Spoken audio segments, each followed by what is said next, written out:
वैसे बढ़िया बज रहा था, सत्संग के समय लगे थोड़ा कोनो भूत भूत कह देना का। बोलिए श्री सद्गुरुदेव भगवान की जय। तू लोग जयकारा नहीं बढ़िया से लगा रहा था, इसीलिए माइक गड़बड़ा रहा था।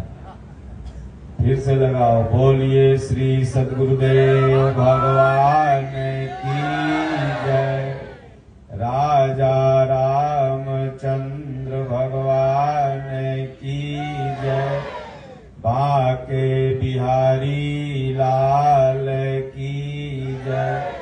ओम नमः पार्वती पतये हर हर महादेव। सज्जनों,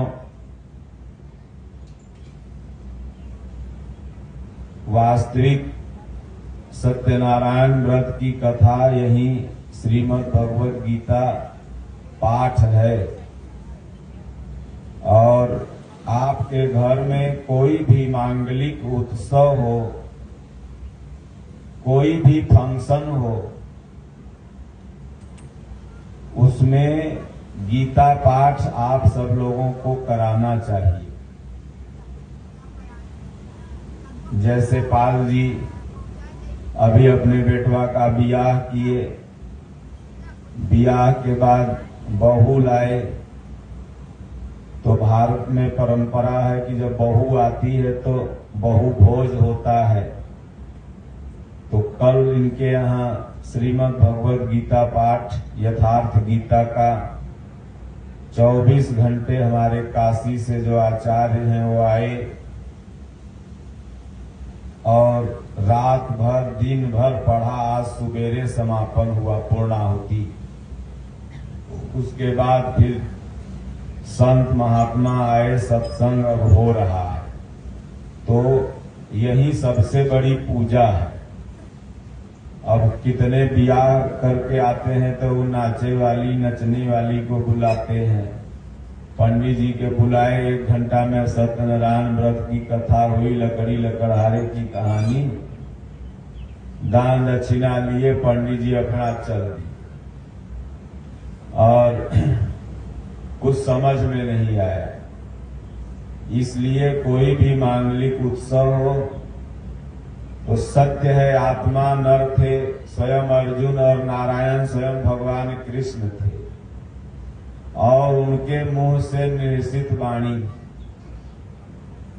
श्रीमद् भगवद गीता, जिसको भगवान कृष्ण ने स्वयं आदेश दिया गुरु महाराज को कि हिंदी में लिखो, तो हिंदी में लिखा। तो जैसे ही लोगों ने हिंदी में पढ़ा तो सोचे भाई गीता का इतना बढ़िया अर्थ है। पंडित जी लोगों ने कह दिया था कि गीता घर में रखोगे तो बेटवा साधु बन जाएगा। सब चीज घर में रखो, कट्टा रखो, मुर्गा रखो, 4 ठे बकरी रखो, 2 ठे बकरा रखो, मत रखो तो गीता। जो बढ़िया चीज है मत रखो, खराब चीज जितना है वो सब रखो। और जो कि गीता पढ़ने वाला साधु कैसे बन सकता है, जब कहने वाले भगवान कृष्ण खुद ही 16,108 पटरानी रख लेते और सुने वाला अर्जुन 10 बियाह अपने कैले था। तो जब कहने वाला साधु नहीं था, सुनने वाला साधु नहीं था, तो पढ़ने वाला साधु कैसे बन जाएगा, यह नहीं समझ में आता। तो आप लोगों को इसलिए मना कर देते हैं ये लोग कि गीता मत पढ़ो, कि सही चीज आप जान जाओगे तो गोबरे के गणेश कैसे मानोगे। एक जगह कथा चल रही थी, तो जहां कथा चल रही थी वो पाल जी के जैसा संतों का भगत था। तो पंडित जी आए, सत्यनारायण व्रत की कथा अपना कह रहे थे, तो गोबर इतना मंगवाए, गाय का गोबर, और उसी को गणेश जी बनवाए। तो गोबर मंगवाए इतना, तो वो लेते आया इतना। भाई गोबर का कौन कमी है, गाय तो सबके यहाँ रहती है। तो थोड़ा लगा, थोड़ा रख दिया। वो गोबर पर अपना अच्छा चढ़वाए, दूब चढ़वाए, पैसा चढ़वाए, मिठाई चढ़वाए, और वो चढ़ाता गया। कथा पूर्ण हो गई 1.25 घंटे में। तब पंडित जी ने कहा, जजमान तनी चाय बनाओ, गला जो है फट रहा है। तब वो गया, वही किचन में गोबर बच गया था इतना बड़ा चाय वाला कॉफी वाला गिलास लिया, वही में थोड़ा गोबर, थोड़ा चीनी, थोड़ा चाय पत्ती मिला के गरमा के लिया के दे दिया। बोले पंडित जी पियो। पंडित जी देखते ओकरे माथा पर फेंक दिए, कहीं ससुराई बता तो से हम चाय मांगे, तुम गोबर लिया के दे रहे हो पीने के लिए।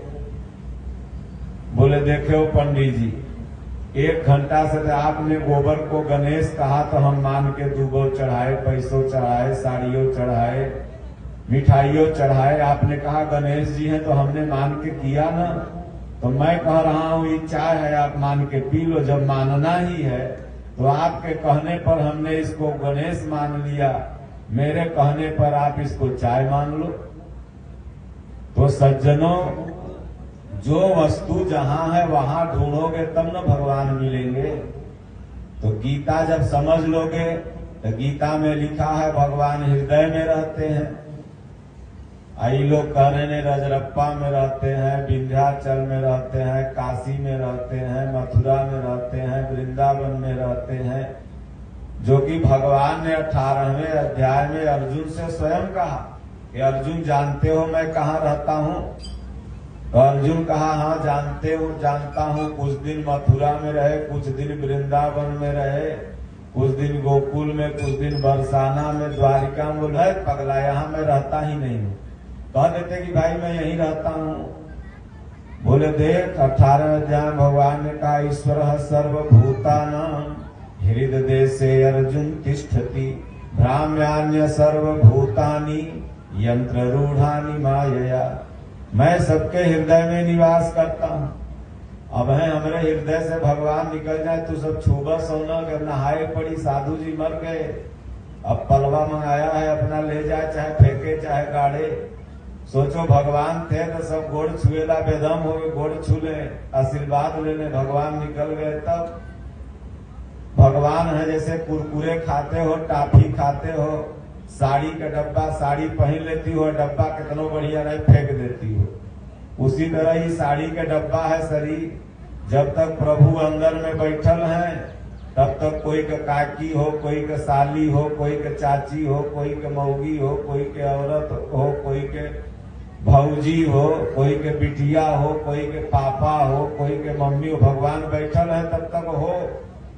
इसलिए मानस में गोस्वामी जी ने एक लाइन लिखा कि मान ही सब ही राम के नाते। इस संसार में अगर कोई किसी को मानता है तो राम जब तक अंदर है तभी तक। राम अंदर से निकल गए, उसी को किसी ने राम कहा, किसी ने गॉड कहा, किसी ने भगवान कहा, किसी ने खुदा कहा, किसी ने कृष्ण कहा। नाम भले अलग अलग दे दिया लेकिन है वो अंदर में राम। और वो जब तक अंदर है तब तक ये रिश्ते नाते हैं, वो अंदर से निकल गया तो सारे रिश्ते नाते खत्म हो गए। तो आइए थोड़ा सा हम लोग कीर्तन करें, तब सत्संग की तरफ चलेंगे। बोलो जय सिया राम, जय जय सिया राम। सब लोग बोलो बोलो जय गुरुदेवम, जय गुरुदेव।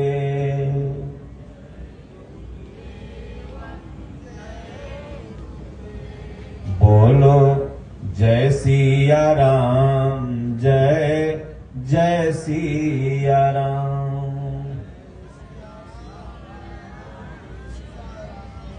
अब प्रभु कृपा करहूं यही भांति,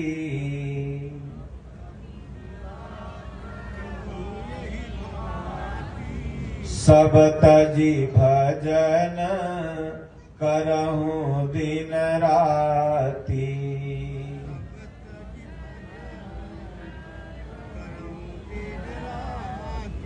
श्री गुरु चरण सरोज रज, निज मन मुकुर सुधारी। बरनौ रघुबर बिमल जस जो दायक फलचारी। बुद्धिहीन तनु जानिके सुमिरहु पवन कुमार। पवन कुमार कौन है? तो परमात्मा ही पवन है जो हम सबको पावन करते हैं। इस जीव को जो पावन करे वही पवन है। तो बल बुद्धि विद्या देहु मोहि हरहु कलेश विकार। भगवान बल भी देते हैं, बुद्धि भी देते हैं, विद्या भी देते हैं और समस्त क्लेश को दुख को नष्ट करते हैं। दुख क्या? ठेंगुना में दर्द है, माथा में दर्द है, ये दुख भगवान दूर करते हैं। ये दुख तो हमहू कहे तो हूं कहे पूरा दुनिया के है, ये दुख भगवान दूर नहीं करते। दुख दूर करते हैं कौन? जो बार बार जन्म मृत्यु का जो कारण है, इसी दुख को भगवान दूर करते हैं। 84 लाख योनि में बार बार जो जीव आता है जाता है, यही सबसे बड़ा दुख है। इसलिए गोस्वामी जी ने लिखा कि जन्मत मरत सहस दुख होई। ये जीना और मरना ये दुख के अंतर्गत आता है और इसी दुख की निवृत्ति के लिए ये जीव भजन चिंतन ध्यान पूजा सेवा करता है। बाकी मान लो अभी भगवान से आई माथा का दर्द, मांग लिया कि प्रभु ठीक हो जाए, ठीक तो हो जाएगा, लेकिन 10 दिन बाद पेट में गैस बनेगा तो फिर होगा।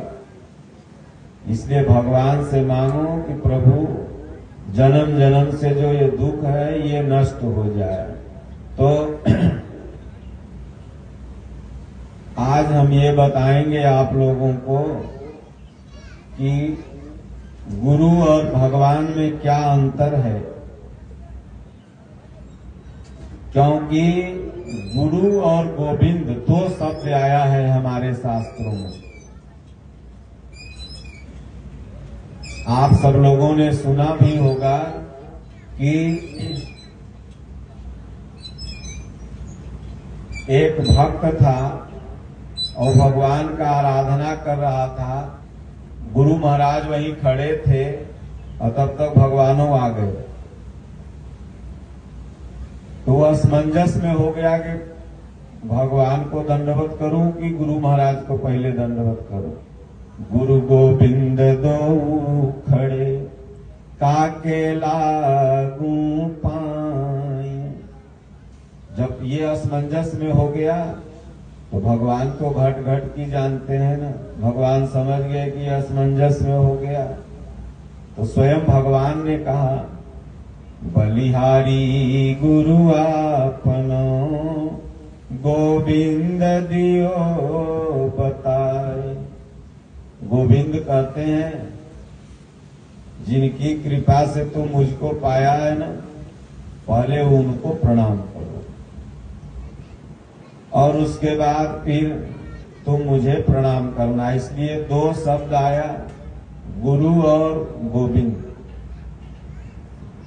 हरि ने जन्म दियो जग माही, गुरु ने आवागमन छुड़ाही। भगवान इस संसार में सिर्फ जन्म देके छोड़ देते हैं। बहुत से पढ़े लिखे लोग कहते हैं कि भाई मनुष्य जन्म में भगवान का क्या रोल है, कहीं भी तो नहीं दिखते हैं कि भगवान जन्म दे रहे हैं। बहुत से लोग कहते हैं जो थोड़ा पढ़ लेते हैं साइन थीटा कास थीटा, थोड़ा MA BA PhD, तो कहते हैं कि अरे मनुष्य जन्म में भगवान का क्या रोल है। इसमें तो माता पिता के द्वारा यक्ष वाई यक्ष यक्ष ये संक्राणु मिले, इससे पुत्री हुई या पुत्र हुआ, तो इसमें भगवान शब्द कहाँ आ गया। तो भगवान कोई अलौकिक सत्ता नहीं है। भगवान दिख रहा है, हर जगह दिख रहा है, बस आपको देखने की जरूरत है।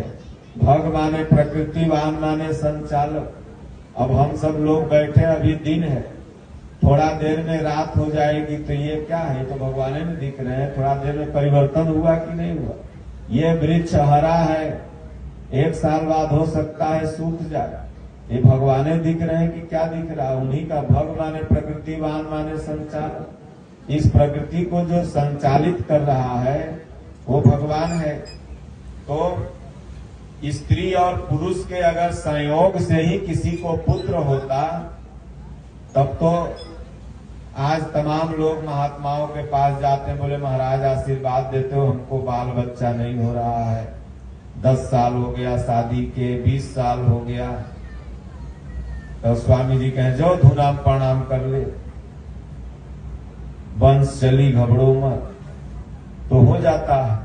और शादी के 20 साल डॉक्टर मना कर दिया है, नहीं हो रहा है, फिर ये बताओ कैसे हो गया। तो इसलिए इस प्रकृति के मूल में एक ऐसी सत्ता है, एक ऐसा थर्ड पावर है, एक ऐसा एम्पायर है जो इसको चला रहा है। और उसको तब आप स्वीकार करते हैं जब चारों तरफ से घिर जाते हैं। मनुष्य जब चारों तरफ से घिर जाता है तब उस दैवीय सत्ता को स्वीकार करता है। उसके पहले तो कहता है कि हम ही बाघ हैं।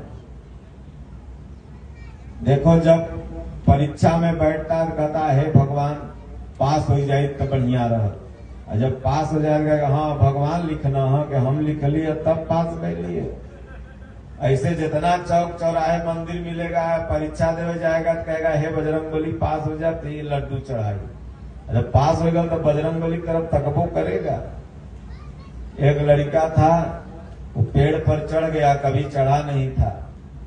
जब उतरे लगा, वो लंबा लिप्टस का पेड़ था, उतरे लगा तो डर उसको लगे तो कहा हे हनुमान जी, कमालपुर वाले हनुमान जी, अगर मैं सही सलामत उतर जाऊंगा तो 1 किलो लड्डू पाल के दुकान से भदौरा बाजार से लाऊंगा और चढ़ाऊंगा। जब आधार उतर गया तब कहे कि पाल लड्डू महंगा कर दिया है हनुमान जी, कोरोना में कारोबार नहीं चल रहा है, 1 किलो तो नहीं लेकिन आधा किलो जरूर चढ़ा दूंगा। और जब नीचे उतर गया तब पेड़ के तरफ ताका, बोला अब हनुमान जी ने पेड़ पे कबो चढ़ब न लड्डू चढ़ाई। तो आदमी भगवानों को बेवकूफ बनाने में लगा हुआ है, लेकिन जब चारों तरफ घिर जाता है तब याद कौन आते हैं, हारे को हरि नाम, तब भगवान याद आते हैं। अभी तो कहेगा हम ही हैं, लेकिन जब हार जाएगा तब भगवान याद आने लगे। माता द्रौपदी पहले तो अपनों को ही पुकार रही थी, लेकिन जब हारी, अपनों ने मुझे लूटा गैरों में कहां दम था, मेरी किस्ती वही डूबी जहां पानी कम था। जब हारी बेचारी तो फिर कन्हैया को याद करने लगी।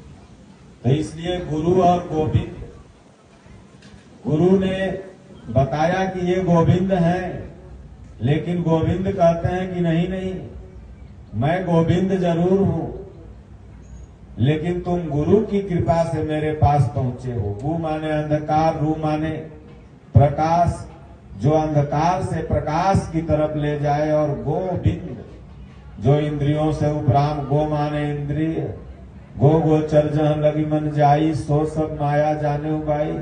जो तीनों गुणों से उपराम की अवस्था आ गई, जो इस प्रकृति में इसको संचालन करने की अवस्था आ गई, जो अपने आप में आनंदित है, जो समुद्रवत है, वो गोविंद है। लेकिन जो वहां तक पहुंचा रहा है, अब जैसे आपको कोई ले जाके गुरु महाराज का दर्शन करा दिया, तो आपको जीवन भर उस व्यक्ति का ऋणी रहना चाहिए, क्योंकि उसके माध्यम से आप स्वामी जी का दर्शन करेंगे। लेकिन कितने होते हैं अगर तुम स्वामी जी के यहाँ पहुंचे के लिए अब इनसे हमके काम मतलब। हमारे यहाँ आप ये परंपरा है भक्तों में, सनातनियों में, कि जिसका नमक खाते हैं अदा करते हैं। भाई कोई कुछ अगर आपका मर्सिन के बेटवा के शादी हुआ तो कोई अगुआ होगा ना, तो वो अगुआ जब तक इनके घर पर जब जब आएगा तो चाय जरूर प्रेम से पियाएंगे कि भाई यह शादी लगैले रहना। तो उसी तरह से भगवान से अगर आपको बियाह करना है तो अगुआ के है? गुरु है। एक भजन है ना कि बड़ा प्यारा भजन है, वो भजन बाद में कभी सुनाएंगे। आज एक भजन है,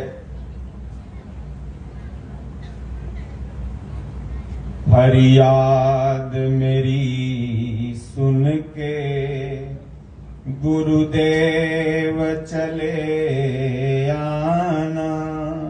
अगर आप लोग ये भजन सुनेंगे और इसका अर्थ पूरा सुन लेंगे तो गुरु और गोविंद में जो मतलब है ये समझ लेंगे कि एक भगत कह रहा है कि फरियाद मेरी सुन के गुरुदेव चले आना। नित ध्यान धरूं तेरा बिगड़ी को बना जाना। तुझे अपना समझ कर मैं फरियाद सुनाता हूँ। तेरे दर पर आकर के नित शीस झुकाता हूँ।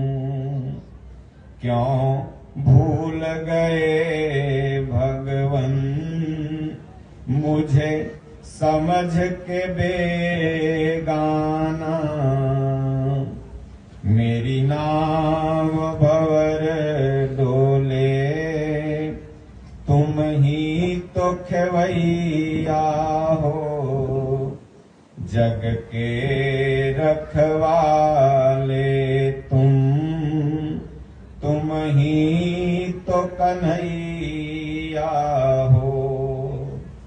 कर दया दृष्टि प्रभु जी भव पार लगा देना। तुम बिन न कोई मेरा अब नाथ सहारा है। इस जीवन को मैंने तुम पर ही वारा है। मर्जी है तेरी गुरुवर अच्छा नहीं तड़ पाना। फरियाद मेरी सुन के गुरुदेव चले आना। नैनों में मेरे आंसू क्यों तरसन खाते हो। क्या दोष हुआ मुझसे मुझे क्यों ठुकराते हो। अब कृपा करो गुरुवर सुन के मेरा अफसाना।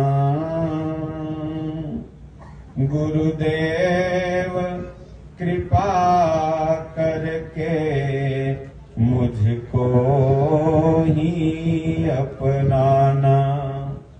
फरियाद मेरी सुन के गुरुदेव चले आना। तो फरियाद मेरी सुन के गुरुदेव चले आना। जब कोई शिष्य फरियाद माने गुहार लगाता है भगवान से, स्वामी जी कहते हैं कि तुम ओम ओम अथवा राम राम इसमें से जो अच्छा लगे, शिव शिव, इन तीनों में से कोई एक का जाप करो। और ये शास्त्रों में लिखा हुआ है पहले से। तो जो भगवान हैं वो गुरु ढूंढ के दे देते हैं। फरियाद जब पहुंचेगी तो वो महापुरुष जिस सिंहासन पर लेटते होंगे, जिस दलदल में होंगे, जहां भी होंगे, भगवान ढूंढ के दे देंगे। हमारे दादा गुरु महाराज का जब पुण्य पुरुषार्थ जगा, क्योंकि 7 जन्मों से लगातार साधु थे, नाम जप इंद्रिय संयम प्रत्येक जन्म में था, 2-1 इच्छा मन में रह गई थी। जैसे ही इच्छा पूरी हुई तैसे ही जा रहे थे खेत की तरफ। रामकोला धाम है वहां पर, यहां से बहुत ज्यादा दूर नहीं होगा, रोकता 200 किलोमीटर के अंदर ही होगा रामकोला, 200 किलोमीटर। तो जा रहे थे, गेहूं की कटनी लगी हुई थी और वही खेत में देखने जा रहे थे, आकाशवाणी हुई इस मंदिर में तुम्हारे गुरु महाराज बैठे हैं। भगवान ने गुरु ढूंढ के दे दिया। गुरु बनाया नहीं जाता है, बल्कि गोविंद ही अपने तक पहुंचने का रास्ता हर जीव को बताते हैं।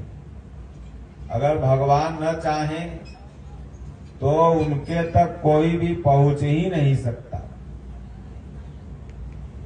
इसलिए मानस में थक हार के गोस्वामी जी ने लिख दिया कि सोई जानहु जेहि देहु जनाई, जानत तुम ही होई जाई, तुम्हारी कृपा तुम ही रघुनंदन, जानत भगत भगत उर चंदन। भगवान ने कहा गुरु महाराज हैं, गए, अभी जीर्णोद्धार उस आश्रम का हो रहा है। कभी आप लोगों को समय मिले अवश्य जाइएगा, वहां एक बार दर्शन करिएगा, बड़ी शांति मिलती है। छोटा सा मंदिर है। दादा गुरु महाराज घुसे, कोई नहीं दिखाई दिया, क्योंकि पूज्य सत्संगी महाराज जी को ये विद्या प्राप्त थी कि वो जिसको चाहते थे उसी को दर्शन देते थे। और यही विद्या दादा गुरु महाराज को करबी स्टेशन पर मिल जाती अगर रात भर जग जाते।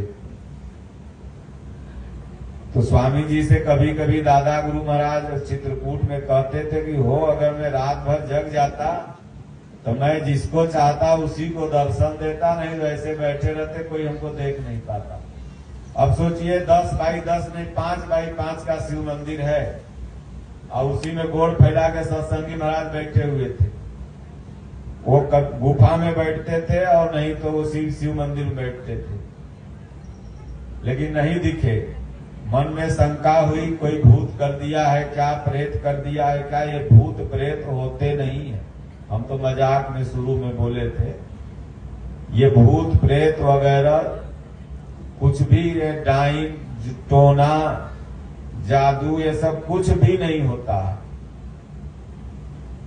आपका कर्म ही भूत प्रेत बन के आ जाता है। बढ़िया कर्म करोगे तो कृपा बन के आ जाएगा, और खराब कर्म करोगे ये मुर्गा बकरी दारू खांसी भेड़ा काटोगे, खाओगे, किसी को सताओगे। क्योंकि भगवान जब कृपालु हैं तो आप क्रूर क्यों बन गए। राम का स्वभाव क्या है, करुणा दया सत्य हिंसा। अभी बुद्ध पूर्णिमा कल थी, भगवान बुद्ध का भी स्वभाव यही था। अब सोचिए सनातन धर्म वाले भगवान बुद्ध को अपना एक अवतार मानते हैं और बौद्धिस्ट कहते हैं कि बुद्ध धर्म अलग है। तो अगर बौद्धिस्ट कह रहे हैं कि बुद्ध अलग हैं तो फिर सनातन वाले क्यों कह रहे हैं कि एक अवतार हैं ये। तो धर्म वरम अलग नहीं होता है। ये जो लोग जाति जाति करके ऊंच नीच करके आपस में सबको बांट दिया था, उन्हीं लोगों से ग्रसित होकर के ये तमाम धर्म बना।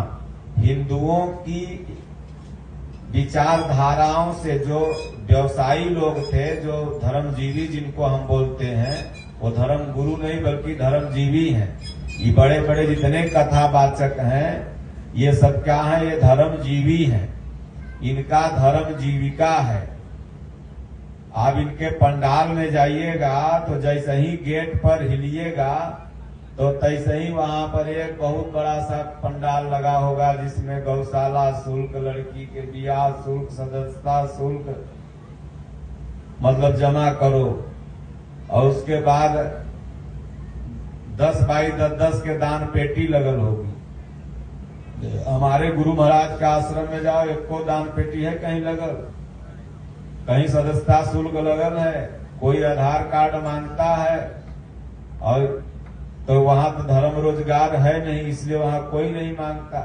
लेकिन जहां धर्मजीवी है, जहां उनका रोजगार है, तो ये लोग धर्मजीवी हैं। और यही लोग क्या नाम है, ये धर्म की परिभाषा नहीं जानते हैं, और धर्म के नाम पर कुछ कुछ अपना भूत प्रेत दुनिया जहान, ये जो घर में लक्ष्मी यंत्र टंगवा रहे हैं, बनारस के हैं, तो आज तक लक्ष्मी यंत्र टंगले से किसी के घर में लक्ष्मी आई बाबू साहब?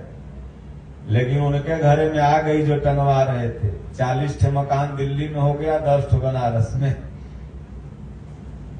तो इसलिए लक्ष्मी यंत्र नहीं, कर्म यंत्र पर विश्वास रखो। कर्म करोगे तो लक्ष्मी जी जाएगी कहाँ? उधर ढूंढत ढूंढत तुम्हारे पास आ जाएंगी। जब राजा बलि भगवान को कैद कर लिया तो लक्ष्मी ढूंढत ढूंढत तो पहुंच गई। तो जब भगवान को अपने हृदय में रख लो तो लक्ष्मी जी कहाँ जाइ है? अपने लक्ष्मी खोजत खोजत आई जाइ है। जैसे तू घरे किसी के जा, अब ओके मर्द से न बतिया, औरतवे से बतिया ज्यादा, तो मर्दवा 2 दिन देखी 3 दिन देखी, कही भाई हमरे पास आता है, हमरे औरतिये से ज्यादा काहे बतियाता है। तीसरे दिन लाठी निकाल के लय लाठी मार के भगा दी घरे से कि भाग चलवा यहाँ से, आता हमें मेहरारू से बतियाए। तो उसी तरह भगवान के औरत हैं लक्ष्मी जी।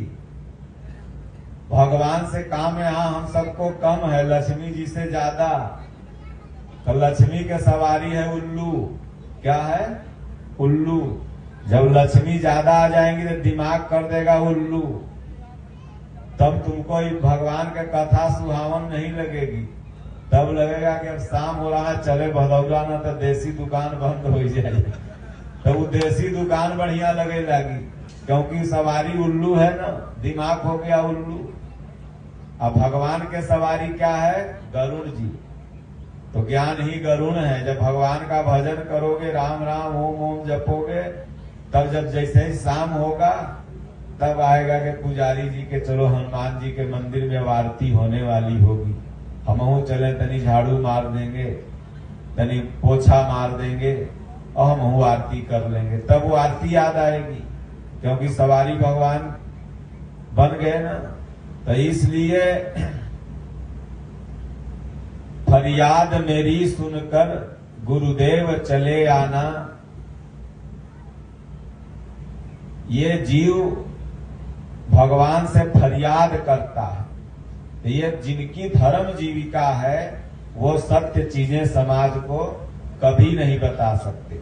वो जब भी बताएंगे तो इसीलिए कहा गया गुरु गोविंद। गुरु भी एक स्थिति है और गोविंद भी एक स्थिति है, लेकिन बिना गुरु के, तो जब भगवान कृपा करते हैं तो गुरु ढूंढ के दे देते हैं। आपको कोई गए चलो आश्रम, आप जाओगे अपने आप गुरु महाराज को गुरु बना लोगे। हमारे आश्रम में न कान फुकाया जाता है और न गुरु दीक्षा दी जाती है, और सनातन धर्म का ये नियम है। रामायण और गीता सनातन धर्म का मूल सिद्धांत है, और इस लकीर से हट करके कोई भी अगर धार्मिक गुरु है, धर्मजीवी है, तो मैं तो उसको धर्मजीवी नहीं मानता। अगर रामायण में ये लिखा हो कि कान फुकाना चाहिए, तब तो तुम फुकाओ। कहीं कोई आए वक्ता बता दे कि रामायण में लिखल है कान फुकाने के लिए, चाहे गीता में लिखल है काने में जाके मंत्र लेवे के। अब ये गुरु लोग ओढ़नी ओढ़ा ओढ़ा के काने में मंत्र दे रहे, अब कान में मंत्र दे रहे हैं कि चुम्मा ले रहे हैं भगवान मालिक है नहीं समझे। तो इसलिए ये क्या नाम है, ये कान का रामायण में कहीं लिखल है। एक जगह आया है कि रावण ने कहा देख अगर सूर्योदय के पहले हनुमान लेके चला गया तो लक्ष्मण जिंदा हो जाएगा, और लक्ष्मण जिंदा हो जाएगा संजीवनी बूटी पाके तो फिर राम बलशाली हो जाएगा, क्योंकि विवेक ही लक्ष्मण है और विवेक को मेघनाथ ने मार दिया। तो इसलिए विवेक को खत्म कर दिया था, तो विवेक फिर से जग जाएगा। संजीवनी, संजीवनी क्या है, तो राम भगत मनि उर्वस जाके दुख लवलेश न सपने उताके। भगवान की भक्ति संजीवनी बूटी है जो विवेक को बार बार जिंदा करती है। बार बार आपका विवेक नष्ट होता है, बार बार अश्रद्धा होती है, लेकिन बार बार जब ये वैराग्य ही हनुमान है, संजीवनी लाके दे देते हैं तो फिर नहीं, फिर हम भजन करेंगे। तो काल ने मी से कहा देख जाओ वही हनुमान जी के रास्ता खाली रात भर तुम ठीक कर दो, वही जाके अपना बन के मैं तो राम ही राम पुकारू आके मंत्र ले लो, राम मेरी सुध लीजिए आके मंत्र ले लो। हनुमानो जी मंत्र ले के फेरा में फंस गए। तो जिस आश्रम में लिखा हो कि यहाँ सदस्यता शुल्क दे दो, आओ मंत्र ले लो, आओ मेडिटेशन कर लो, आओ ध्यान धर लो, नारियल चुनरी बनवा रहे हैं आजकल के बाबा लोग। अरे भाई तो जब इतने आपको हिंदुओं के प्रति दर्द था तो 28 हिंदू बेचारे जा रहे थे तो पहले बता देना चाहिए था कि मत जाओ आतंकवादी हमला होने वाला है। तो या तो आपको हिंदुओं के प्रति दर्द नहीं है, और या तो इससे सिद्ध होता है कि आप कुछ जानते नहीं हैं और नारियल चुनरी बनवा रहे हैं। कौन बाबा को नया नया निकले हैं। अब आजकल बाबा लोग भगवान कृष्ण को सजे में 2000 रुपया लगता था, अही जितने कथा वाचक एहन के सजे में 50,000 एक दिन का खर्चा सजे में। अगर विदाउट मेकअप ये लोग कभी कभी लाइव आ जाते हैं तो इनको देखने का मन नहीं करता, और सजते हैं वो क्रीम वो पाउडर, औरत बेचारी का पाँव, एक एक ड्रेस एक एक कोट लगेगा कि कृष्ण भगवान का सजे सवरे से कृष्ण भगवान बने थे। तो इसलिए क्या बता रहे थे इसके पहले हम, अभी इसके पहले तुरंत तो हनुमान जी आप लोग सुन नहीं रहे लगता है मन से। तो हनुमान जी वह मंत्र लेवे के फेरा में पड़ गए तो ठगा गए, थोड़ा विलंब हो गए। शुरू में तो नहीं पड़े थे, शुरू में तो उन्होंने कहा कि राम काजू करी फिर मैं आवऊं, सीता कई सुधी प्रभु ही सुनायूं, तब तब बदन पैठी हूँ आई, सत्य कहूँ मोही जान दे माही। शुरू में तो कहते हैं कि राम काज कीने बिन मोहि कहाँ विश्राम। तो शुरू में जब जब साधक लगता है भक्ति में तो उस समय तनी बड़ा जोश रहता है, लेकिन 10-5 बरिस जब गमछी टांगत हो जाता तो सोचता तनी विश्रामो कहले काल भजन करब, आज तनी चली पाल जी के यहाँ नेवता खाई आई, उसके बाद काल भजन हो जाई, 200 रुपया देवे पड़ी, कम से कम 200 रुपया के नेवतो खाई नहीं। तो मन में विश्राम की भावना आ गई। तो हनुमानो जी सोचे तनी मंत्र ले नहीं, बढ़िया बात तनी प्यास लगल बा पानी पी ले। तो वो तो सच्चे भगत थे, भगवान वह मंगल बन के बता दिए। तो वह आए कहे पहले गुरु दक्षिणा ले लो, पहले हम मंत्र नहीं देते, हम जौने अखाड़े के चेला पहले गुरु दक्षिणा देते हैं। वह उठाए के पटके बस अपन रूप में आ गया। तो इसलिए हमारा शास्त्र क्या कहता है कि न कान फुकाना है और न कुछ। हमारा शास्त्र तो यह कहता है कि राम नाम के हीरे मोती मैं बिखराऊं गली गली, लेने वाला ले ले कोई, शोर मचाऊं गली गली। हमारे तो कृष्ण भगवान 18 छावनी सेना खड़ी थी, मतलब 7 अरब लोग खड़े थे, और उसमें ललकार के कह रहे ओम इत्येकाक्षरम ब्रह्म व्याहरण महामनुस्मरण यह प्रयाति तजन देहम स याति परमाम गति। कहा अर्जुन को दुपट्टा ओढ़ा के कान फूका के मंत्र दे रहे, ललकार के कह रहे थे। तो इसलिए ये पोंगा पंथी का नाम सनातन नहीं है, और इन्हीं पोंगा पंथियों के चलते शूद्र मंदिर में नहीं जाएगा, ब्राह्मण घी चोर चपोरी रोटी पकड़ेगा, क्या नाम है वो अछूत है मैं पवित्र हूँ, इसी के चलते बुद्ध बौद्धिस्ट यहाँ पनपे, इसी के चलते जैन धर्म यहाँ पनपा, इसी के चलते यहाँ पर इस्लाम धर्म पनपा, इसी के चलते यहाँ पर क्या नाम है ये बौद्धिस्ट धर्म पनपा। जाइए जितने भी अगल बगल आपके बौद्धिस्ट होंगे उनसे पूछिएगा कि तो दादा थाईलैंड से आए थे, तो कहेगा नहीं पहले पाले रहना और क्या नाम है वह रहना, मंदिर में हम जा रहे थे हमको लोग नहीं जाने देता था, तो जहां हमें सम्मान मिला हम वहां चले गए। आप जाइए एक मुसलमान से पूछ के आइए कि तुम्हारे छरदादा अरब से आए थे, खतियान निकलवा लीजिए, मत पूछिए, खतियान निकलवाइए, सब के सब हिंदू होंगे। आप जाइए एक भी जैनी से पूछिए ये पारसी धर्म कहाँ से निकला, तो हिंदुओं से निकला, जैनी कहाँ से निकला, तो हिंदुओं से निकला, सब पारसी भी आग को मानते हैं। तो ये जो ब्राह्मणवादी विचारधारा का जो पोंगा पंथी था, जो शोषण करने का तरीका था, इसी से लोग नाराज हो करके दूसरे धर्म में चल गए। अब मैं उन लोगों से एक और अपील करूंगा कि अगर आपको कोई कहता है, मैं आके पाल जी को कहूं कि ये मेरा घर है और 2-4 गाड़ी इनको दूं, तो क्या ये घर छोड़ के भाग जाएंगे? इसके लिए तहसील जाएंगे, इसके लिए हो सकेगा तो लखनऊ कोर्ट जाएंगे, इसके लिए हो सकेगा तो सुप्रीम कोर्ट तक भी जाएंगे ना कि मेरे घर को ये ले रहे हैं। तो कोई भी अगर आपको कह देगा कि हनुमान जी के मंदिर में मत घुसो, हनुमान जी मेरे हैं, और राम जी के मंदिर में मत घुसो, राम जी मेरे हैं, तो तुरंत राम को छोड़ करके ताता थैया जाके बौद्धिस्ट और ईसाई बन जाओगे? कि अब तो आपके पास संवैधानिक राइट है, आप उससे पूछो और आप उससे लड़ो कि किस आधार पर कह रहे हो कि भगवान तुम्हारे हैं। भगवान तो मेरे हैं, क्योंकि भगवान सबरी के भी राम हैं, भगवान गीध के भी राम हैं, भगवान अजामिल के भी राम हैं, भगवान ब्राह्मण के भी हैं, बाबू साहब के भी हैं, भगवान तो सबके हैं।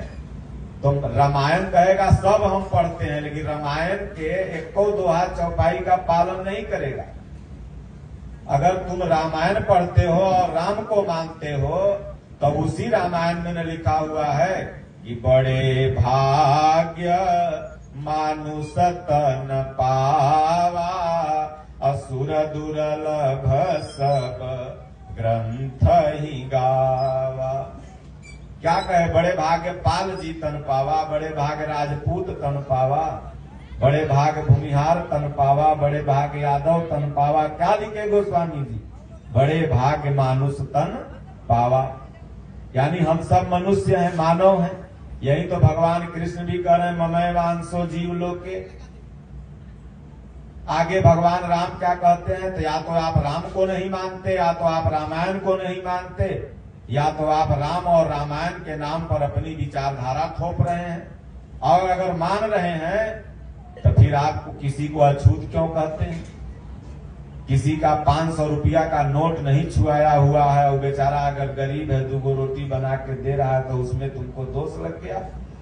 जो कि काटने वही गया था, बुनने वही गया था, लौ के दाने वही गया था, ठेसरी वही किया, सब वो किया, तेरा घर में आ गया तो शुद्ध हो गया।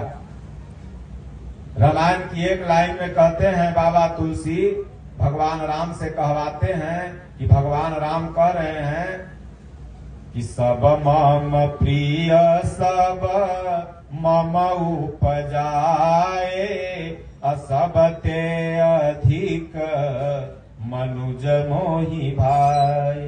इन्हें कहे सबसे अधिक धतुरा तिवारी मोहि भाई, सबसे अधिक गर्ग सुकुल मोहि भाई, सबसे अधिक पाल मोहि भाई, सबसे अधिक यादव मोहि भाई लिख देते ना भाई, भगवान राम कह देते। लेकिन भगवान राम क्या कर रहे हैं, सबसे अधिक मनुज मोहि भाई। तो गीता रामायण मानवता का श्रेष्ठ उदाहरण, उससे बड़ा उदाहरण कोई नहीं। लेकिन कुछ कुछ लोग ये भी कहते हैं कि रामायण तब जातिवाद करती है। उन मूर्खों को ये नहीं पता है, अरे भाई नेता लोग रामायण गीता का क्या अर्थ जानेंगे। अरे वो रोड नली गली में नेता का काम है बनवाना, वो मैगनरॉल दारू और कौन दारू बढ़िया है वो न जाने, ससुर के रात दिन पियत है। तू रामायण ढोल गंवार शूद्र पशु नारी के तू अर्थ जान जेगो, और वो जो जानता है उससे जाके आप पूछिए।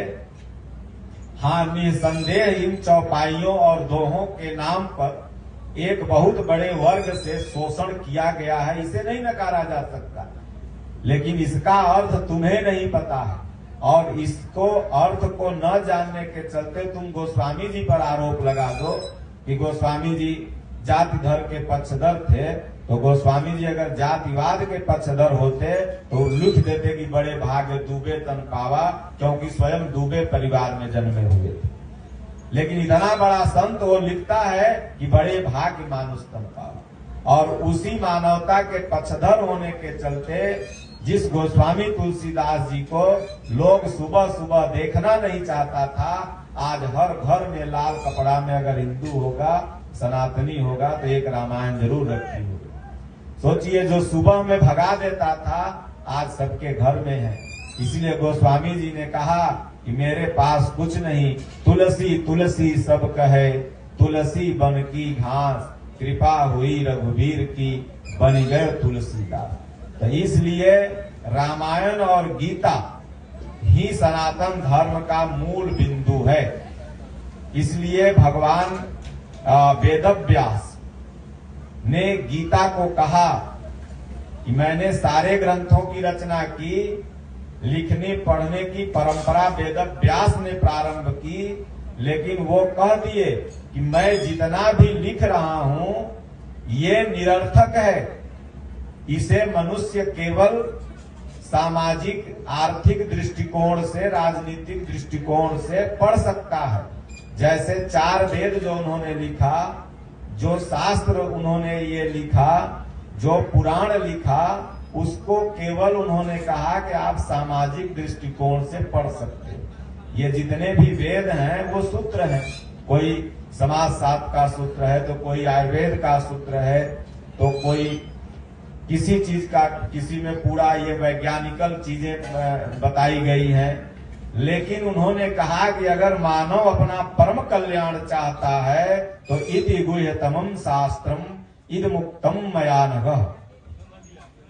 तो अगर पूर्ण कल्याण चाहता है तो एकम शास्त्रम देवकी पुत्र गीतम, एको देवो देवकी पुत्र एव, एको मंत्रस्य नामानि यानि, कर्माप्येकम तस्य देवस्य सेवा। एक भगवान श्री कृष्ण के मुख से, या स्वयं पद्यनाभस्य मुख पद्यादिनी श्रिता, जो भगवान के श्री मुख से निकली हुई है, मैं केवल इसे लिपिबद्ध कर रहा हूं। ये 700 श्लोक जो है ये भगवान के श्री मुख से निकला हुआ है, और इसके अलावा जो कुछ भी है वो भटकाने वाला है। इसलिए गीता आपका धर्म शास्त्र है, और संस्कृत में गीता रही, इसलिए लोग नहीं समझ पाते थे। तो भगवान कहते हैं यदा यदा हि धर्मस्य ग्लानि भवति भारतः अभ्युत्थानम् अधर्मस्य तदात्मानं सृजाम्यहम् परित्राणाय साधूनां विनाशाय च दुष्कृतां धर्म संस्थापनार्थाय संभवामि युगे युगे। तो भगवान ने स्वामी जी को आदेश दिया, और गुरु महाराज ने हिंदी में यथार्थ गीता की टीका लिखी, और आम जनमानस आज बहुत तेजी से पढ़ रहा। मैं बताऊं कि करीब 25 मंडली होगी भारत में, और 25 मंडली के पास 1 मिनट का फुर्सत नहीं है।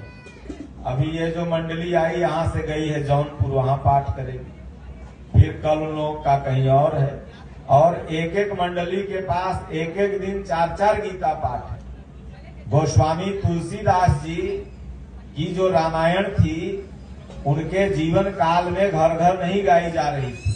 ऐसे महापुरुष बहुत बिरले होते हैं जिनके जीवन काल में ही उनकी जीवन कृति उनके द्वारा दिए गई। बंद कर दो, बढ़िया है, आवाज आ रहा है, बंद कर दो। हाँ, तो स्वामी जी ने जो कालजयी कृति गीता पर टीका लिखी, वो उनके जीवन काल में ही घर घर वाचन की जाने लगी।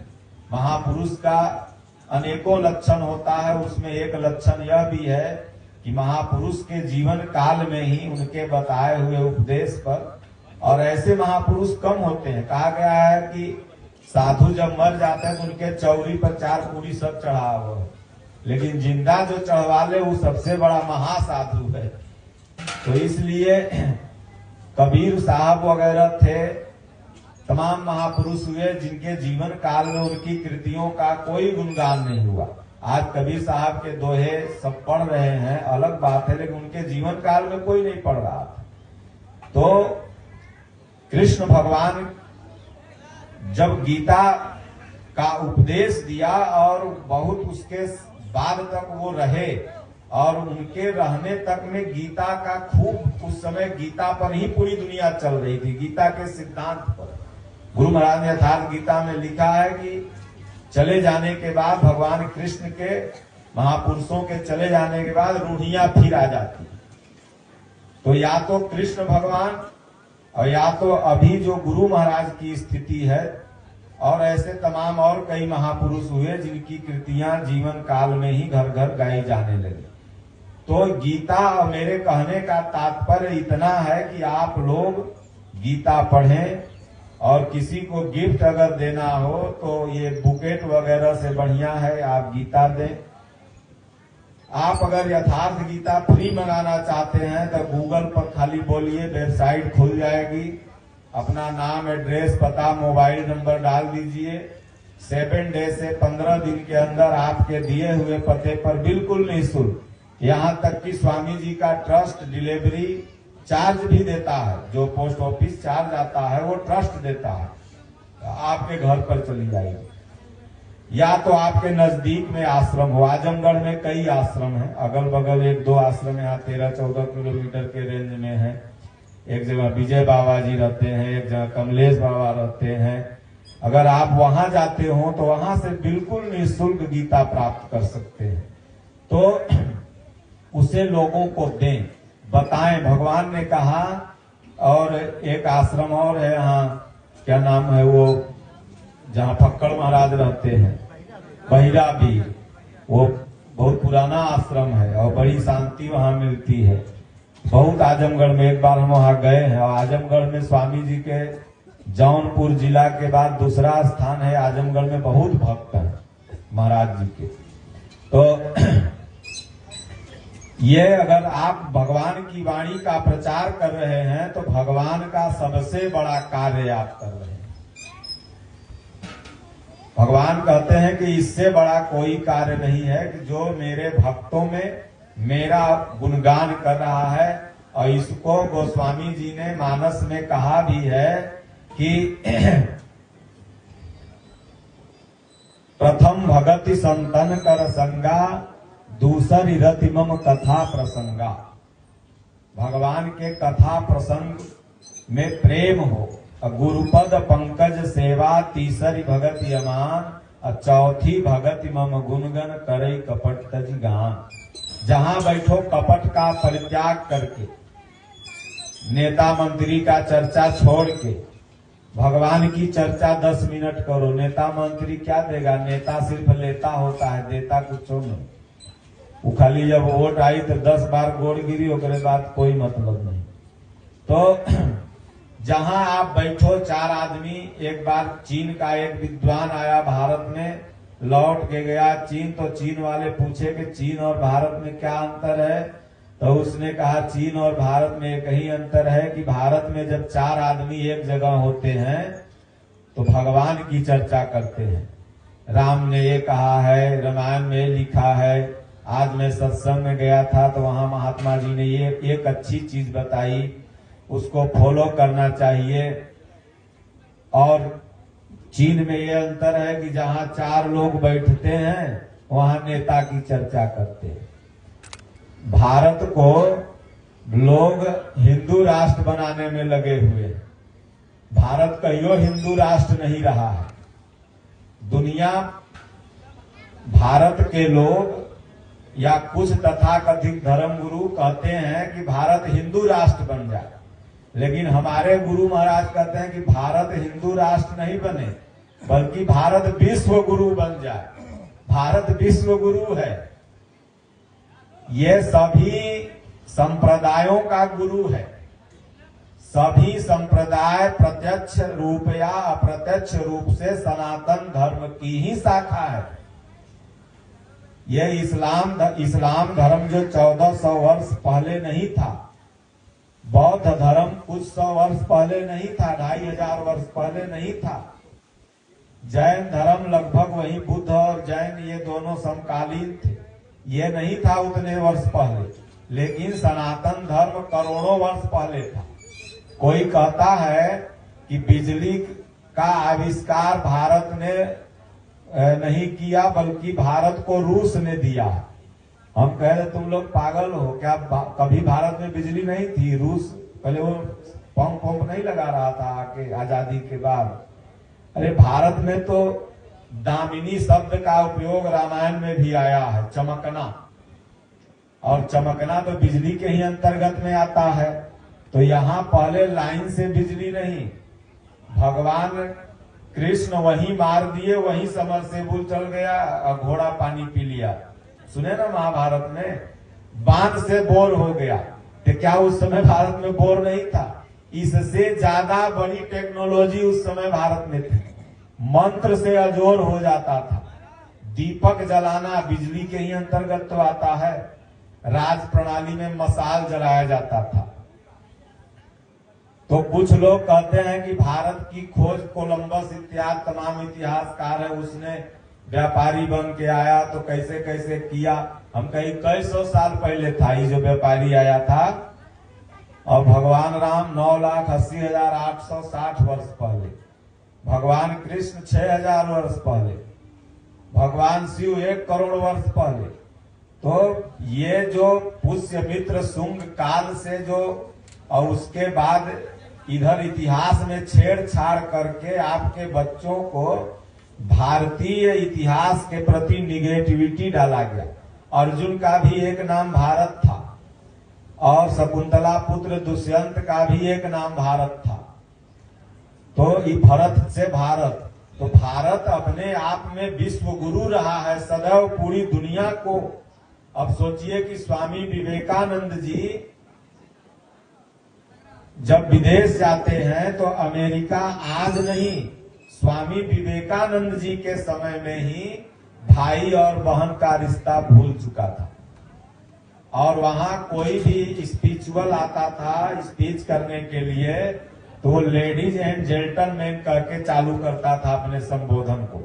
यानी लगभग 100 वर्ष से पहले वो लेडीज एंड जेंटलमैन में चला गया था और भाई बहन का रिश्ता वहां खत्म हो चुका था। आपको गर्व होना चाहिए कि दुनिया में एक ही कौम ऐसी है जिसको सनातन या हिंदू कहते हैं, जिसमें भाई बहन चाची नानी काकी दादी ये रिश्ते हैं। बाकी अन्य संप्रदायों में रिश्ते नहीं है। ईसाइयों में भाई बहन नहीं होता, मुसलमानों में भाई बहन नहीं होता, पशुवत हैं वो लोग। तो स्वामी विवेकानंद जी विश्व गुरु बने थे, वहां परमाणु बम का सूत्र पढ़ा के नहीं, वहां क्या पढ़ाए तो ब्रदर एंड सिस्टर। पहला वाक्य उनका वही था कि ब्रदर एंड सिस्टर। तो भारत ब्रदर एंड सिस्टर की शिक्षा देता है। भारत आपको पशुवत से मानवता की तरफ ले जाता है, और भारत के पास यही सबसे बड़ा सूत्र है। तालियां बजी तो 2-3 मिनट तक बजती ही रह गई। और रोज उनकी बात सुनने के लिए वहां बैठ जाते थे लोग पहले से आके। और स्पीच करने वाले बोलते थे कि अब आप लोग थोड़ा देर और इंतजार करो, स्वामी जी बोलेंगे, और इंतजार करो, स्वामी जी बोलेंगे। तो इसलिए आप विश्व गुरु हैं। आप किसी एक संप्रदाय का प्रतिनिधित्व नहीं करते, बल्कि दुनिया के पूरे मानव का आप प्रतिनिधित्व करते हैं। और वह विश्व गुरु बनने की अगर सूत्र प्रणाली कहीं है तो वो गीता और रामायण में है। उसी के चलते मानव शब्द जो उसमें आया है, और गीता का ही अनुवाद रामचरितमानस भी है, तो ये मानव शब्द ही आपको विश्व गुरु बनाता है। इसलिए भारत के लोग विश्व गुरु हैं। तो चलते फिरते, उठते बैठते, सोते जागते 5:30 बज गया, आप सब लोग नाम जपें। तो इसलिए भगत कहता है कि फरियाद मेरी सुन के गुरुदेव चले आना, नित ध्यान धरूं तेरा बिगड़ी को बना जाना। इसलिए गुरुदेव को बुला रहा है साधक, और जान रहा है कि जब गुरु आ जाएंगे तो गोविंद कहाँ जाएंगे। गुरु के धरोहर हैं गोविंद। और यूं कह लीजिए, गुरु या गोविंद ये प्रायवाची शब्द है। जैसे आत्मा या परमात्मा प्रायवाची शब्द है, उसी तरह से गुरु और गोविंद प्रायवाची शब्द है। और जो शिष्य होता है वो गुरु में ही गोविंद का रूप देखता है। जैसे पुत्र में पिता का रूप होता है, जैसे पुत्री में माता का रूप होता है, उसी तरह से गुरु में ही गोविंद का रूप होता है। इसलिए जब दुख आता है तो कहता है कि भाई किसको बुलाया जाता है दुख में, जो अपना होता है। लोग कहते हैं भाई अरे तू आपन है तब ना तुम्हें फोन कैली है, कुछ मदद कर, चाहे आवा जल्दी, हमें लड़ाई हो गई बचाव। तो दूसरी लाइन में कहता है कि तुझे अपना समझ कर मैं फरियाद सुनाता हूँ, तेरे दर पे आके नित शीस झुकाता हूँ। भगवान आप अपने हैं, इसीलिए मैं दुख का संकट जो भी आया है, आप लोगों के ऊपर कोई दुख आता है तो जो भगत हैं स्वामी जी के, तुरंत गाड़ी उठाएंगे, सतेशगढ़ पहुंच जाएंगे, स्वामी जी से प्रार्थना करेंगे। और महाराज भी अनसुना नहीं करते, सुनते हैं। महाराज कहते देख हम बैठल हैं, जो गुरु महाराज से मना लो, हमर संति भगवान देते लेते हैं। और भगत जाते हैं, कल्याण भी होता है उनका। तो भाई जो अपने होते हैं उन्हीं के पास तो जाया जाता है। तो गुरु जो होता है शिष्य का हर दुख का हरण करता है। लौकिक दुख को हरण करते करते गुरु पारलौकिक सुख तक पहुंचा देता है। लोक लाभ पर लोक निबाहु। दादा गुरु महाराज कहे हो जब ये मरिए जाई तो साधु की सेवा कैले फायदा का, भगवान हमसे करवाए क्यों। तो लौकिक दुख ही तो उन्होंने दूर किया। तो इसलिए तुझे अपना समझ कर मैं फरियाद सुनाता हूँ, तेरे दर पर आकर नित मैं शीश झुकाता हूँ। तो नित जाने का मतलब आप सुबह उठो, 5 मिनट बैठो भजन में, तो मन से चले जाओ आश्रम, धुना पर दंडवत कर लो। फिर उसके बाद स्वामी जी के रूम में जाके वहां बाहर से प्रणाम कर लो, मानसिक पूजा। मन चला गया, आप पहुंच गए, नित पहुंच गए। दादा गुरु महाराज कहे हो शरीरवा से कहीं रहो, मन से 2 मिनट भी अगर मेरे रूप को पकड़ लोगे, 2 मिनट भी मेरे पास आ जाओगे, तो जिसका नाम भजन है उसे तुमको मैं दे दूंगा। साधु बनाते तो हजारों साधु बन जाते। आज लोग ढूंढ रहे हैं, बाबा लोग, तमाम बाबा लोग उत्तराधिकारी अपन अपन और संप्रदाय वाले, और फिर भी उत्तराधिकारी नहीं मिल रहे। कोनो गिरस्ते जब बाबा मरे के किनारे आ जाते हैं, 65-70 हो गए, तो लाल कपड़ा पहन के बैठ जाते हैं, देखे बाबा टाइम टाइम फिस हो गए तो वह महंत बन गया। आश्रम का गिरस्त सब ऐसे है, पूरा आश्रम जितने चल रहे हैं। लेकिन हमारे दादा गुना लाठी से भगावे, मारे भाग ससुरा घरे, स्वामियों जी भगा देते हैं, अभी जो तेरे में साधु बने के लक्षण नहीं है, भाग। तो तमाम लोग क्या नाम है सदस्य बनाने की लाइन लगाए हुए हैं, लेकिन परमहंस आश्रम ज्यादा भक्त कोई नहीं है। दादा गुरु महाराज जा रहे थे नागा अखाड़े में साधु बनने कि भाई सब लोग अखाड़ा दुआरा पूछता है, तब आकाशवाणी हुई। दादा गुरु महाराज ऐसे महापुरुष थे जिनको भगवान सीधे सीधे आकाशवाणी से बात करते थे और उनके जीवन में लगभग 6-7 आकाशवाणियां हुई।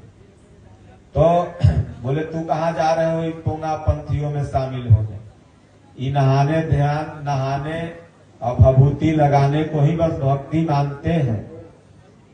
यहाँ कुछ नहीं है, खाली माथे सीताराम विराजे, कान में गोरख लटके, हाथ में जगजीवन स्वामी, नीचे मोहम्मद अटके। यहाँ सब बस खाली परंपरा वैसे भूषा को मानते हैं। यहाँ क्यों जा रहे हो? तुमसे बड़ा साधु और तुमसे बड़ा गुरु, तुमसे बड़ा चेला इस धरती पर कोई नहीं। दादा गुरु महाराज 2 फीट ऊपर उछल गए खुशी के मारे, बोले अरे हम तो इतने बड़े हैं और इसमें जा रहे हैं। और सच में आज तमाम जानकी मठ मंदिर, फलना मंदिर, ढेकना मंदिर, फलना संप्रदाय, ढेकना संप्रदाय कहीं दिखने को नहीं मिलता है। अब भारत में चल जाओ, हर 10 गांव के बाद 2 परमहंस आश्रम मिल जाएगा। हर 10 जहां भी धार्मिक लोग हैं, हर 10 गांव के बाद 2 परमहंस आश्रम, कहीं कहीं देख के गांव में 2। तो इसलिए भगवान जो कहते हैं सर्वथा सत्य कहते हैं। तो मन से, दादा गुरु महाराज के मन से मेरे पास आया जाया करो, जिसका नाम भजन है मैं तुम्हें दे दूंगा। तो क्यों भूल गए भगवान मुझे समझ के बेगाना, फरियाद मेरी सुन के गुरुदेव चले आना। भगवान को हम लोग सोचते हैं कि भगवान भूल गए, भगवान नहीं भूले हैं, भूल हम लोग गए हैं। लेकिन भक्त भला कब माने? भक्त तो भगवान क्या का ही दोष देता है। देखिए हनुमान जी जब भगवान कहे कि मैं राम हूं, मेरा छोटा भाई लक्ष्मण है, सीता को खोज रहा हूं, तो हनुमान जी उलट के तुरंत रामे जी को दोष देने लगे। मोर न्याऊ मैं पूछा साई, तुम पूछहु कस नर की नाई, तव माया बस जीव जड़। भगवान मैं जीव हूँ, जड़ हूँ, आपकी माया के चलते भुलाया हूँ। और आपको मैं पूछ रहा, आप क्यों पूछ रहे हो? आप तो अंतर्यामी हो। तब हनुमान जी से भगवान के मैं तो पहचान ही लिया था, तुम्हारी मधुर मधुर संस्कृत सुन रहा था। तो उसी तरह यहाँ भगत भगवान को दोष दे रहा है कि मुझे क्यों भूल गए बेगाना, जो कि वो ही भूला हुआ। देखिए इधर से याद पढ़ो, याद, और उसी को इधर से पढ़िए तो क्या पढ़िएगा? द या, याद को लिखिए याद, तो इधर से याद और इधर से दया। याद लिखो, इधर से उसको पढ़ोगे तो दया। तो जितना आप याद करोगे उतना ही दया बन के रिटर्निंग आएगा। इसलिए हमारे स्वामी जी कहते हैं कि तेरी श्रद्धा ही कृपा बन के लौटती है, न मैं तुमको कुछ देता हूं न लेता हूं। अब बहुत से लोग जाते हैं यहाँ से स्वामी जी का दर्शन करने कहीं से भी। अब वहां गए थे, बाबा के BMW कौन काम है, तो गए थे तो एसी यहाँ काहे लगा है। तो तुम्हारी श्रद्धा ही तुम्हारी कृपा बन के लौट गई। जो श्रद्धा से गया उसकी मनौती पूरी हो गई, वो पा गया कुछ। और जो BMW एसी देखे गया था वो बेचारा चला, कहन तो गए थे कहाँ हमार कोनो मनौती पूरा भाई। तो सरऊ तू श्रद्धा से गए कहाँ रह, तू तो गर्ल एसी BMW देखे। तो तुम्हारी श्रद्धा ही कृपा बन के लौटेगी। तो इसलिए कहते हैं कि मेरी नाव भंवर डोले, तुम ही तो खेवैया हो। भगवान ही इस नाव भंवर के खेवैया है। ये हम लोग कर्णधार सदगुरु दृढ़ नावा, दुर्लभ साज सुलभ कर पावा। ये भवसागर में सबकी नैया डगमग डगमग डोल रही है। और जब खेवैया भगवान बन जाए, देखो अभी हृदय में किसका राज्य है? तो रावण का। जब हृदय में रावण का राज्य रहेगा तब तक आपको दुख ही मिलेगा, क्योंकि रावण राज्य में क्या था? दुख मिलता था। और जब इसी हृदय में राम का राज्य हो गया तब क्या होगा? सुख मिलेगा। तो जब तक आपके अंदर ये राम रावण का राज्य बसा है, तब तक कितनों आप कहीं चले जाओ आपको दुख ही मिलेगा।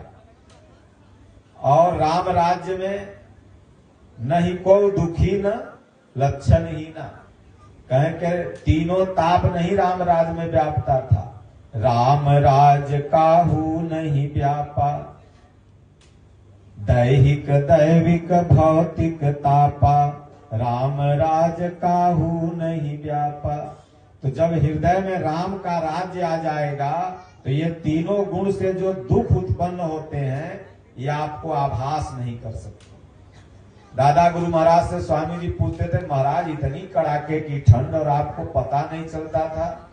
बोले हाँ हो, शुरू में तो लगती थी, लेकिन जब ध्यान लग जाए तो पता ही नहीं चले कि बाहर ठंडी है कि गर्मी है। बांस के कोठरी में बैठ जाते हैं, जो कि सांप सबसे ज्यादा बांसे के कोठरी में ठंडा में रहता है। अभी हम लोग कॉकरोच से डरते हैं, लेकिन सांपे के बीच में बैठ के आके भजन करते थे, डर नहीं लगता था। जीवनादर्श में आप लोगों ने पढ़ा होगा।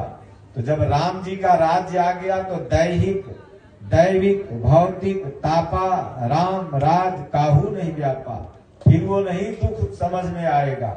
और जब तक रावण का राज्य है तो ठेंगुना का दर्द, माथा का दर्द, वो ठेंगुना दर्द नहीं है, जितना लेग पीस खेले बड़ा लोग ना वह दर्द निकलता। लेग पीस नचले है ना सब जने, तो कहे महाराज जी हमरे ठेंगुना बड़ा दर्द बा, ठेमाई कहत रहे कि उठल बैठल नहीं जा। हम कहे कई लेग पीस खेले है, मुर्गवा के गोड़वा जब कटवा रही थी तो वो दर्द हो रहा था। और तब हलवाई से कह रही थी, होटल वाला से कहते लेग पीस ले आई है, और जब तोरा लेग में दर्द हो गई तब अपन लेग में दर्द है। तो तब इधर रावण के राज्य है तो सब जगह दर्द रही। राम के राज्य, इसलिए हनुमान जी को 2 बार भूख लगी थी। 2 बार भूख कब लगी थी? एक बार बचपन में लगी, तो मैया से पूछे गए अरे भूख लगी है कुछ बताओ, कुछ दो जल्दी। तो मैया कह रहे जाओ देखो कुछ खा लो। बोले वो का है लाल लाल सेव जैसा जना रहा है? तो बोले फल है खा लो। तो सूर्य भगवान को दे उड़ के गए, खा लिए। और एक बार फिर असली मैया सीता जी से कहते हैं कि माँ तू मोही लागी अति भूखा। कहाँ पर? लंका में। कि माई भूख लगल है बता दो। बढ़िया बढ़िया रावण सरवा लगैले है फल फूल। अरे खाए के तो बकरो बकरी था वहां, रावण तो खेबे करता था, खा लेते बकरा बकरी, लेकिन नहीं खाए। क्या खाए? तो फल फूल खाए। एक आदमी आया मुहे में गुटका भर लेता। हम कहे महाराज हम हनुमान जी में बहुत मौका भगत है। हम कहे सरवा हनुमान जी गुटका खाते थे रे? कह रहा हनुमान जी के भगत हैं तुम गुटका खैले है? हनुमान जी गुटका खाते थे, सेव संतरा खाते थे। राम के भक्त रहीम के बंदे, करते आज फरेब के धंधे, इन्हीं की काली करतूतों से मुल्क हुआ ये मसान, कितना बदल गया इंसान। राम का भक्त का टाइटल लगा लोगे, कहोगे हम स्वामी जी के भक्त हैं, ल चीलम गाजा धुक ले जाओगे। हम स्वामी जी देखो लौंगो नहीं खाते हैं, तो स्वामी जी के बाहरों वाला गुणवा को फॉलो करो ना, कम ना अंदर वाला। तो दुई साधु के सबसे ज्यादा चेला होते हैं, या तो वो ज्ञानी रहे तो ज्ञानियों को बहुत चेला होंगे, या तो गंजेड़ी रहे, गंजेड़ी साधु को भी बहुत चेला। वो बैठ जाएगा जहां 1 2 हजार 5 हजार चेला हो जाएंगे तुरंत। और या तो खूब बढ़िया प्रवचन सुनावे, खूब ज्ञान की बात करे, तब 10 हजार चेला हो जाएंगे। तो इसलिए गुरु महाराज जो करते हैं वो कहना है, ये नहीं कि चिलम पकड़ कहोगे हम दादे गुरु हैं। जितने चिलम पकड़े हम दादे गुरु हो गए। तो न भक्तों को पीना चाहिए न संतों को पीना चाहिए, ये सब गलत चीज है। छोटे छोटे बच्चों को माई बाप ये मना न करें कि उनके यहाँ मत जाओ, नहीं तो गांजा पीने सिखा देंगे। सोचो इतना बड़ा महाकुंभ लगा, कितना लाख करोड़ रुपया खर्चा हुआ, और उसमें कई हजार करोड़ के गांजा चरस बिका, और आप 20,000 रुपया खर्चा करके क्या यही देखने गए थे कि कैसे महात्मा लोग गांजा पीते हैं? इसके लिए महाकुंभ नहीं लगता है, बल्कि इसलिए लगता है कि आप वहां गए थे, मन कैसे बस में हो, ध्यान कैसे धरें, इंद्रियों पर निग्रह कैसे करें, गुरु की पहचान कैसे करें, गीता में क्या लिखा हुआ है, संशयों का भंग करने गए थे, क्योंकि भरद्वाज मुनि बसई प्रयागा तिन्हि राम पद अति अनुरागा। भरद्वाज मुनि राखे पद टेकी। याज्ञवल्क्य को उन्होंने दंडवत किया, कहे प्रभु हमको सुनाइए, कुछ बताइए। राम के प्रति जो मन में शंका है, उस शंका को दूर करने के लिए कुंभों में, चाहे तीर्थों में, चाहे आश्रमों में जाया जाता है। आम जनमानस में अगर शंका है तो राम के प्रति, शंका अपने प्रति नहीं है, राम के प्रति शंका है। अरे राम भगवान है कि नहीं है, इसका तुम क्यों उच्चारण कर रहे हो? तुम इंसान हो कि नहीं, पहले ये देखो ना। जिस दिन तुम इंसान बन जाओगे उस दिन राम भगवान तुम्हारे लिए हो जाएंगे। और जब तक तुम रावण हो तब तक तुम्हारे लिए राम भगवान कहाँ से हो सकते? तब बोलते हैं राम तो आदमी थे। अरे पागल, तो तू रावण हो इसीलिए राम तुमको आदमी नजर आ रहे थे, क्योंकि रावण को भी राम आदमी नजर आते थे। जब सब कहता था उसका, जाके वो सुख बोला कि अरे श्री राम तो महापुरुष है, लग श्री राम बोलता है तुम, उस वनवासी मानुष को श्री राम बोलता है। तो रावण तोरे अंदर बैठा है तो तुमको आदमी दिखाएगा। और जिस दिन तुम आदमी बन जाओ तो उस दिन राम तुमको भगवान नजर आने लगेंगे। इसलिए अंगद कहता है कि कसरे राम मनुष्य सठ बंगा। तुम सठ राम को मनुष्य समझ रहा है, जो उनको समझता है उनसे जाके पूछ। तुम गंगा जी को नदी समझ रहा है, तुम कामधेनु को कोई गाय समझ रहा है, तुम कल्प वृक्ष को कोई साधारण वृक्ष समझ रहा है। महापुरुष ही कल्प वृक्ष हैं। ज्ञान का प्रवाह जिस साधक के अंदर, महापुरुष के अंदर हो जाए वही गंगा है। इसलिए गंगा आई कहां से? तो भगवान के श्री चरण से। गई कहां? तो भगवान के कमंडल में, ब्रह्मा के कमंडल में। वहां से निकली तो कहां आई? शिव के जटा में, और वहां से फिर धरती पर प्रवाहित हुई। मतलब श्री चरण, श्री गुरु पदनख मणिगण ज्योति।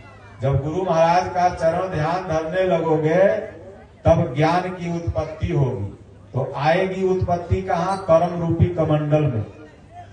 वो कर्म रूपी कमंडल में आ गई बुद्धि के माध्यम से।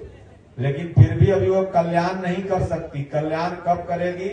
जब शिव के जटा में आ जाए। सोचिए आपके ब्रेन में थोड़ा सा पानी हो जाता है तो उसको क्या बोलते हैं? Brain tumour. और ब्रेन ट्यूमर का ऑपरेशन अभी तक सक्सेस नहीं है। जो करवाया 6 महीना बाद साफ। मतलब ब्रेन में थोड़ा सा पानी आ गया, आप मर गए। और शंकर जी के ब्रेन में इतना पानी था भैया, वो कैसे जिंदा थे? सोचने वाली बात है। तो शंकर जी के ब्रेन में पानी नहीं था, बल्कि शंकर जी के ब्रेन में ज्ञान रूपी गंगा थी। ज्ञान ही गंगा है। तो नहीं ज्ञाने न सदृशम। इसलिए फरियाद मेरी सुन के गुरुदेव चले आना। नित ध्यान धरू तेरा बिगड़ी को बना जाना।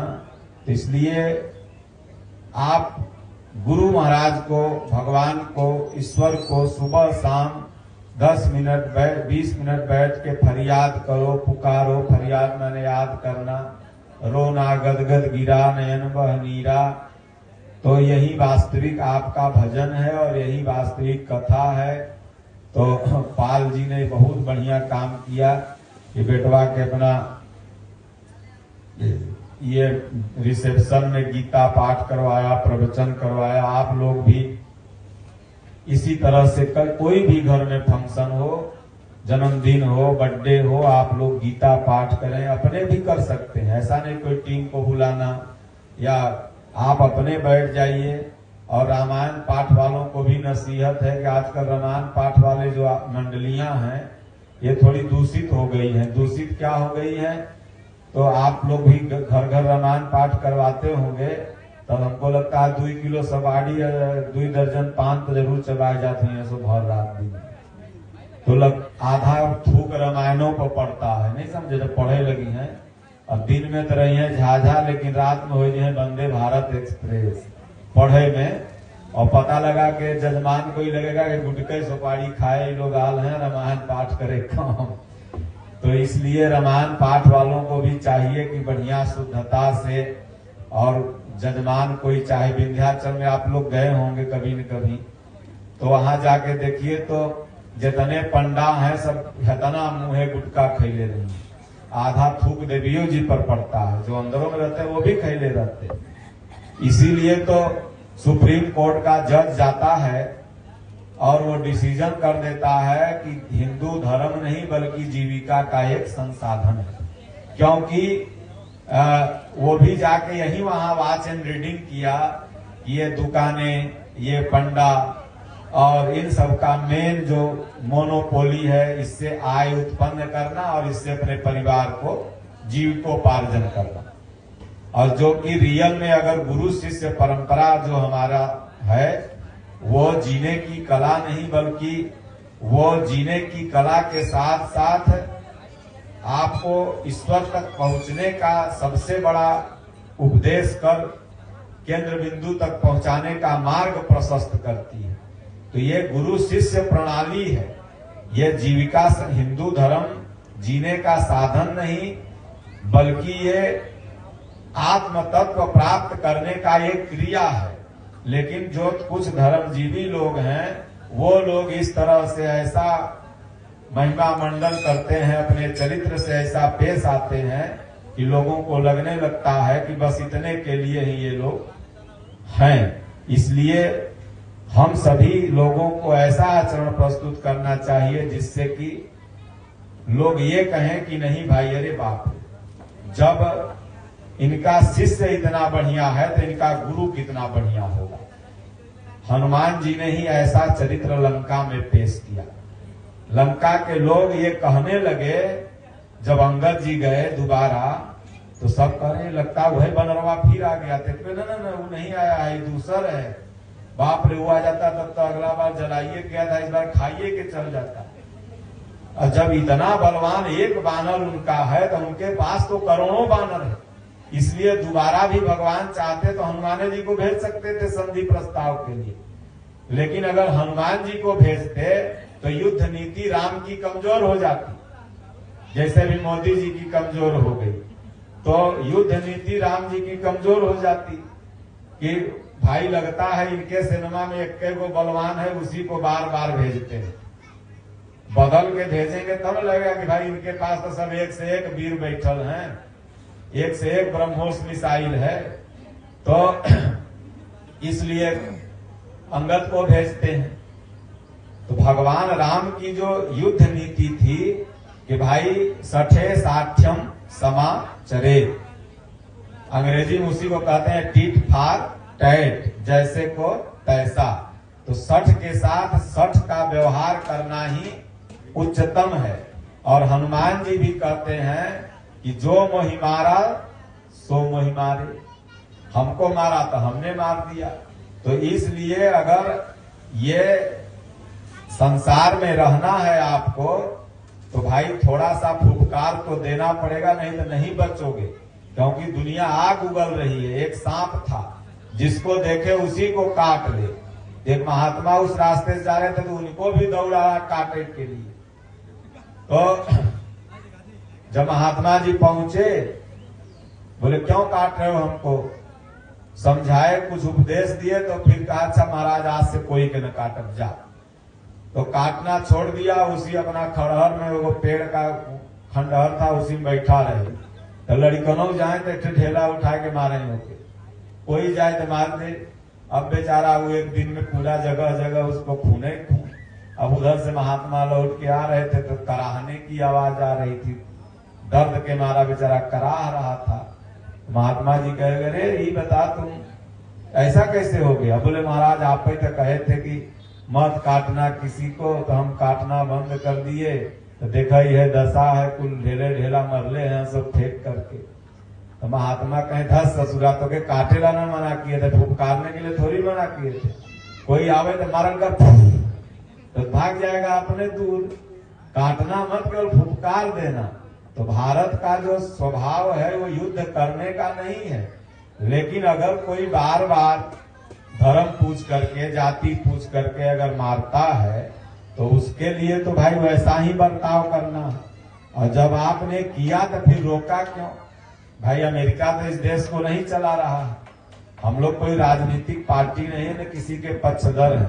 लेकिन संत होने के नाते संतों ने सदैव असुर और देवता के युद्ध में बलिदान दिया है। दधीची मुनि ने दिया था, हड्डिये दे दिया अपना। तो इसलिए संत सदैव एक सही दिशा निर्देश देते हैं कि भाई आपने जब चालू किया तो एक निर्णायक स्तर तक जा करके रुकते।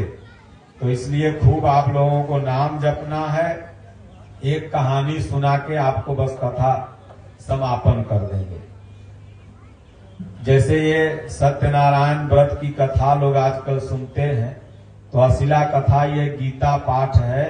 और घर घर में गीता पाठ हो, रामायण पाठ हो, सुंदरकांड पाठ हो, प्रवचन हो, ये प्रणाली होना चाहिए।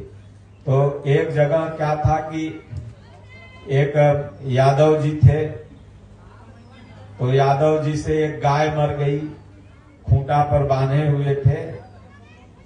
तो रात में मर गई।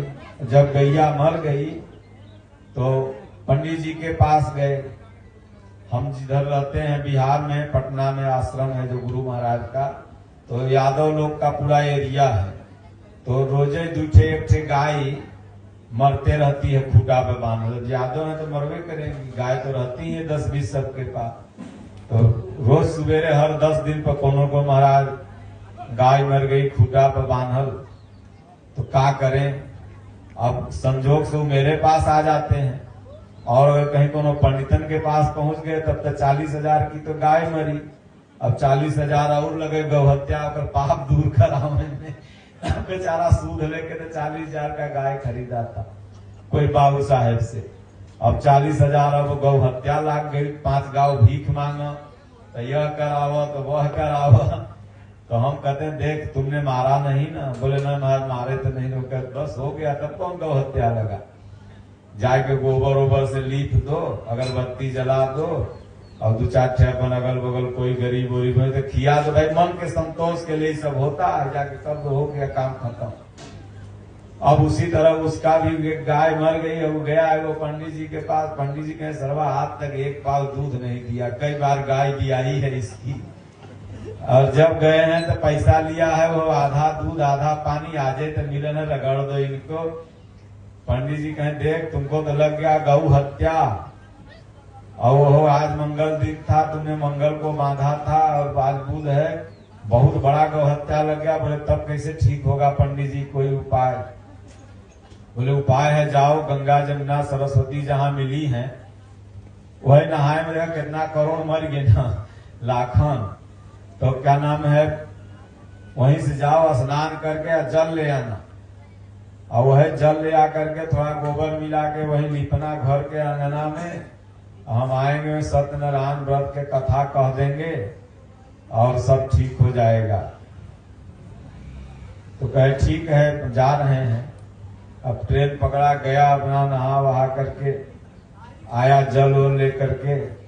अब नाउन को बोल दिया, नाउन गोबर ले आई, लीप लाप के आटा से चौका फूट पार के अपना बना दिया। गया, बोला पंडित जी तैयार है, चलिए कथा। पंडियों जी पोथी पतरा उठाए, बोले आज जजमान मिला है तगड़ा, दान पुण्य तो लेंगे ही लेंगे। गए तो फिर देखे कि भाई यादव के जात थोड़ा हल्का दिमाग के होते हैं, भोला भाला, पढ़े लिखे तो कम। भाई शिक्षा का अधिकार तो किसी एक व्यक्ति के पास हो गया, शासन का अधिकार किसी एक व्यक्ति के पास हो गया, और व्यापार का अधिकार किसी एक वर्ग के पास हो गया, और सेवा का अधिकार बाकी सबके पास है। जब पढ़ेंगे नहीं तो थोड़ा दिमाग तो कमजोर होगा।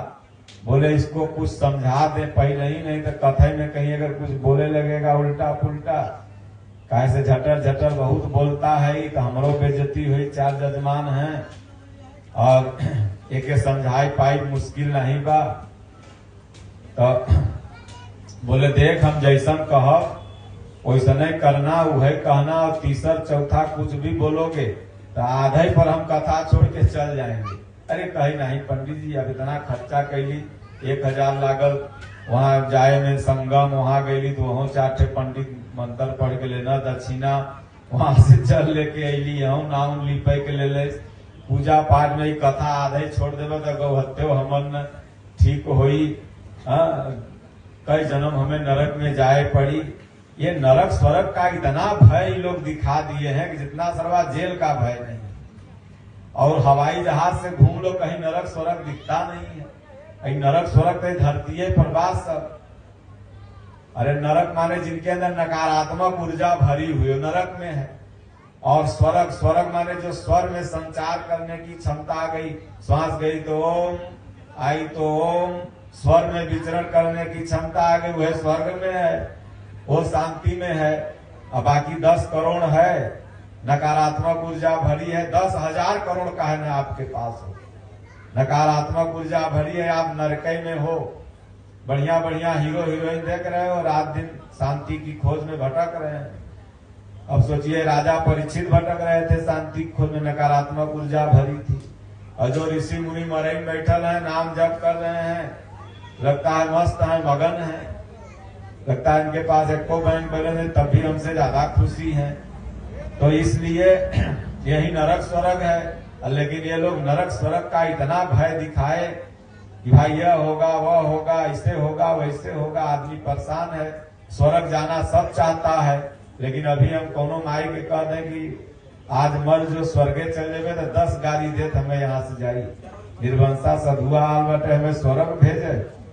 स्वर्ग कोई जाने के लिए तैयार नहीं है, मन में है सब स्वर्ग ही जाई, कथा वार्ता सब स्वर्गे लाना सुनाता, दृष्टि स्वर्ग तक है। हमारा लड़का जात हुआ दिल्ली, ओम ठीक बजा, प्रसादी इनको दे दो जो माई जा रही है। तो बस 10 मिनट में समापन होगा। तो इसलिए वो कहे ठीक बा पंडित जी, जो आप कहोगे वही करेंगे। अब कथा चालू अपना करने के पहले शुद्धि होता है ना, तो शुद्धि करने के पहले वो पूसा का बना रहता है आचमनी, वो पंडित जी लिए उसको पहना दिए। तो पहनाते समय बोले ले 35 पहिन, तो वो एक ठे रखल है, वो उठा कह रहा है ले 35 पहिन। तो पंडित जी कहे करे तुम पागले है? बोले पागल है तू, ऐसा कर रहा है, वो कर रहा, तुम पागल है। तो पंडित जी बेचारे कैसो मन मार लिए। फिर वह अपवित्रो अपवित्रो अपना सर्वांगता पुंडरी काच निकाले, ऐसे जल भाई को शुद्धि करके, और उसके बाद फिर तो वो सोचा कि हम लियाल हैं 1 गैलन जल, और पंडित जी 2 बूंद छीट रहे हैं। वो पूरा लोटे उठा के पंडित जी के ऊपर झाड़ दिया।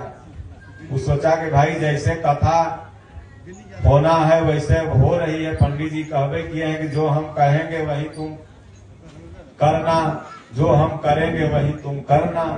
तो हम वही कर रहे हैं। पंडित जी कहे बड़ा बदतमीज है, तुमको कथा हम सुनाने आए हैं।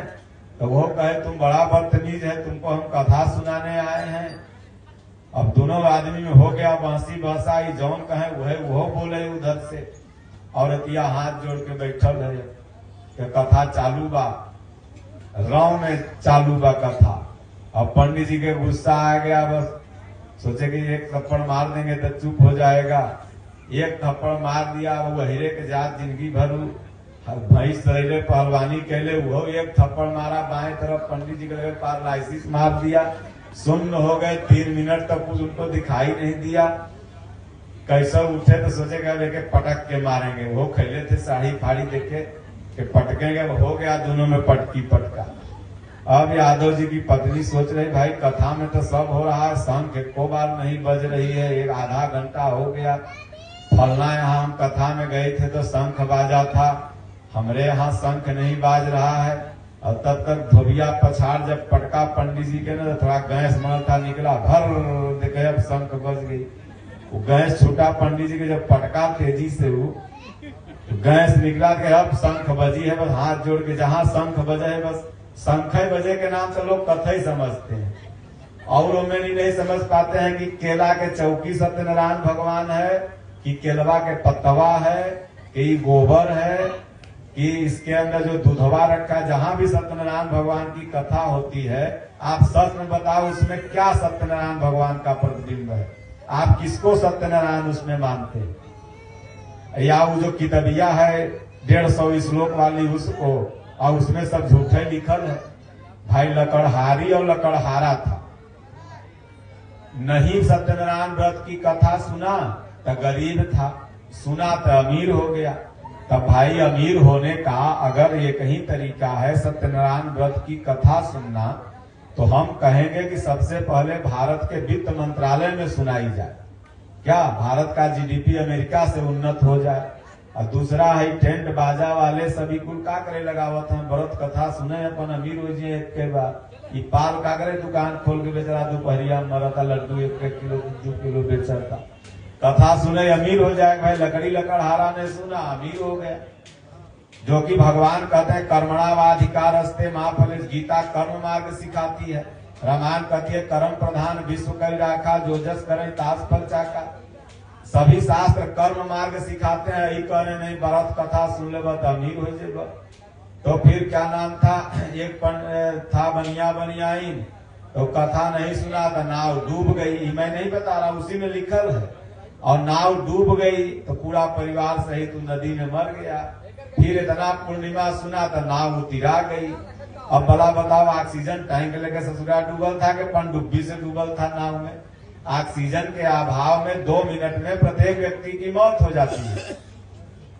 पानी में जो चल जाएगा ऑक्सीजन नहीं मिलेगा, मर जाएगा। और वो कितना पूर्णिमा तक डूबा रहा और फिर उसके बाद उतिरा गया। तो भाई ये सत्यनारायण की कथा है कि झूठ नारायण की कथा है, पहले ही बताइए।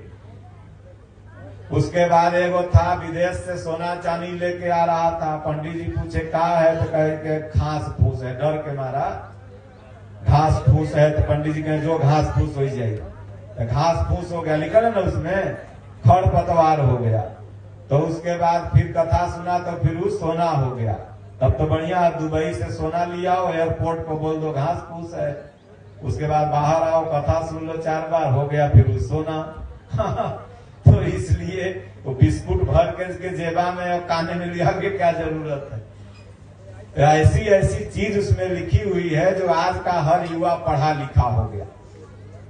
ये मेरा प्रश्न नहीं है, तमाम ऐसे सोशल मीडिया पर लोग हैं, जैसे अर्जक संघ हो गया, फलना ढेकना, वो क्वेश्चन करते हैं आपसे कि आज तक तो मैंने सुना है कि बच्चे योनि से पैदा होते हैं, लेकिन आपका सनातन कह रहा है कि कहीं गोड़ से पैदा हो रहे हैं, कहीं कान से पैदा हो रहे हैं। तो आखिर इसका मतलब क्या है। चूहा ससुरा होता है 200 ग्राम का, और गणेश जी तो 90 किलो से कम नहीं रहे होंगे, आज भी तमाम मोटे ताजे जो होते हैं। अब वो चूहा पर गणेश जी अंगूठा रख देते तो मर जाता, शरीर तो छोड़िए। अब वो गणेश जी चूहा को लेके कैसे भाग रहे हैं भाई। चूहा गणेश को कैसे लेके चल सकता है, सोचने वाली बात है कि नहीं। हर कोई भी व्यक्ति प्रश्न कर सकता है। तो इसका मतलब कि ये गलत नहीं है, इसका यथार्थ उत्तर यह है कि गणेश ज्ञान के प्रतीक और चूहा जो है यह समर्पण का प्रतीक। जब आप अपने आप को चूहा जैसा बना लोगे, समर्पित कर लोगे, तब आपके ही अंदर ज्ञान का प्रवाह होगा। यही होता है ज्ञान रूपी गणेश का चूहा से सवारी करना। इसीलिए तो हनुमान जी ने 3 जगह छोटा रूप बनाया था। एक जगह तो जितना जस जस सुरसा बदन बढ़ावा, तास दून कपि रूप दिखावा, लेकिन फिर अतिलघ रूप छोटा बना लिए। बोले भैया जब कहीं लोग बैठते हैं तो 1-1, 2-2 घंटा देखते हैं, खूब वाद विवाद होता है, हम बड़ा तो हम बड़ा। लेकिन जो होशियार होता है फिर वो छोटा सा, जा भाई तो ही बढ़ रहा हूं अपनी तरफ। तो छोटा बन जाना, मशक समान रूप कभी धरी। सीता जी कह रही भाई तुम तो इतने छोटे हो और यहाँ निश्चर बहुत बड़े हैं, तो वहां फिर बड़ा रूप दिखाए हैं। तो ये छोटा और बार बार बड़ा बनना, क्या हनुमान जी के ठेहुना में जेसीबी लगल था, थोड़ा सा इगोन आपका बड़ा छोटा हो जाता था, ऑपरेशन करना पड़ता है। तो इसलिए इसका आध्यात्मिक अर्थ है। तो अब लगी लड़ाई होने, पटका पटकी, गैस छूटा, और उसके बाद फिर कैसो पंडित जी छोड़ाए। सोचे कि भाग जाएं, लिपा के बाहर जाने लगे, जो लिपी थी नौनिया। तो वो यादव की पत्नी देख रही थी, टंगरी पकड़ के फिर ले आई लिपा के पास। बोले पंडित जी ये बताओ, सब कथा जब लिपा के बाहरे कर दोगे आप लोग, तो हमारा लिपवाए से फायदा का। कहते तो हम पूरा अंगना अपन लिपवा देते, आप कहे थोड़े दूरी लिपवावे के। अब बेचारे छोड़ा के भागे के फेरा में थे, तब तक 2-4 केहुनी 2-4 पटकनी और चालू हुआ।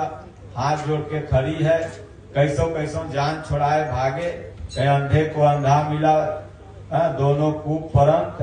तो इसलिए वो लोग सोची कि अब कथा हो गया बढ़िया से, लेकिन हर जगह तो दक्षिणा उछिना लेके आते थे पंडित जी, यहाँ से तो कुछ लेके नहीं गए। वहाँ हाफत हाफत पंडिताइन के पास पहुंचे। पंडिताइन कहीं अरे पोथी पतरा, ये कपड़ा लत्ता, ये सब फटल, मुँहे नाकी से खून आ रहा है, बात का कहें ससुरी जिंदा पहुंच गई है, भाग मनाओ, नहीं तो आज तुम अपना कोयला से मांग रगड़ लेती। जौन अहिरे के पाले आज कथा पड़ गया, वो तो कथा का था, लड़ाई खाली हुआ है। बस तुरंत जल्दी हल्दी प्याज मलहम लगाओ, नहीं तो जिंदगी चौपट है। हल्दी प्याज मलहम लगा तो एक दृष्टांत है। वास्तविक कथा अगर आप नहीं सुनोगे तो ये जीवन की व्यथा नहीं जाएगी। और वास्तविक कथा अर्जुन ने सुना, वास्तविक कथा माता पार्वती जी ने भगवान शिव से सुना। आजकल महिलाएं शिव मंदिर में शिव चर्चा करने जाती हैं, तो शिव चर्चा में खाली एगो कौन भैया है, एगो कौन नीलम दीदी है, ओकरे कहानी कुल पढ़िए सब, 2-4 ठे भजन गई, हरेंद्र भैया नीलम दीदी, और ओकरे बाद चले हैं घरे, कहे के बस शिव चर्चा करके आए। शिव चर्चा, शिव ने क्या चर्चा किया था? तो माता पार्वती से यह राम कथा की चर्चा रामायण की थी।